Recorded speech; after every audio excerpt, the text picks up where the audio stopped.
Alors oui, de façon différenciée, c'est important de bien voir les différences. En ce qui concerne le cancer du testicule, la fertilité, elle peut effectivement être modulée, abaissée, principalement en raison des chimiothérapies qui vont très nettement diminuer la vigueur des spermatozoïdes. Et là, de façon momentanée, pendant 1 ou 2 semestres, voire plus, eh bien, le taux de réussite d'une fécondation normale, eh bien, il sera faible.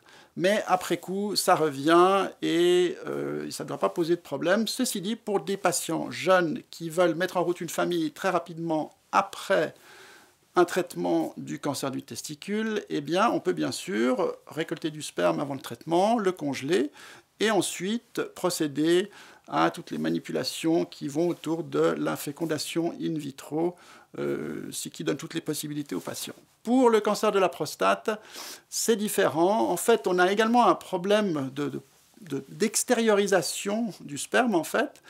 Il n'y a plus aucune éjaculation. Par contre, les spermatozoïdes, ils sont encore produits.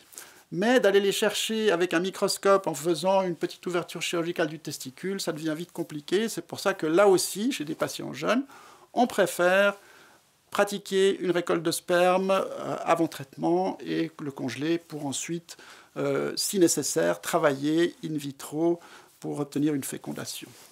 Pour la sexualité, de nouveau, c'est différent pour l'un et l'autre des cancers.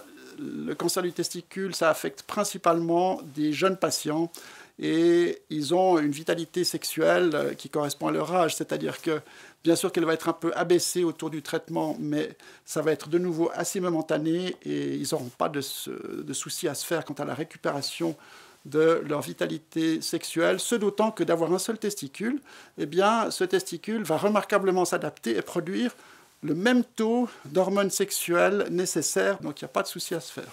Pour le cancer de la prostate, c'est un peu différent parce que, en avançant en âge, les hommes diminuent petit à petit dans leur capacité d'avoir une érection. Ça, c'est un premier état de fait. Et puis, il y a aussi comment faire pour garder cette sexualité, garder l'érection. C'est bien épargner les nerfs érecteurs, bien les respecter.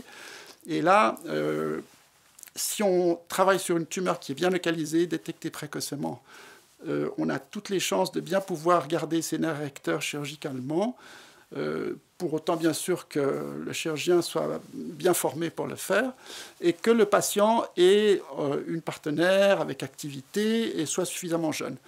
En avançant en âge, c'est clair que l'enjeu devient différent, et ça, il faut savoir moduler et bien expliquer aux patients comment on pourra faire ultérieurement pour conserver une sexualité pour laquelle il y a toute une série d'artifices supplémentaires en cas de déficit.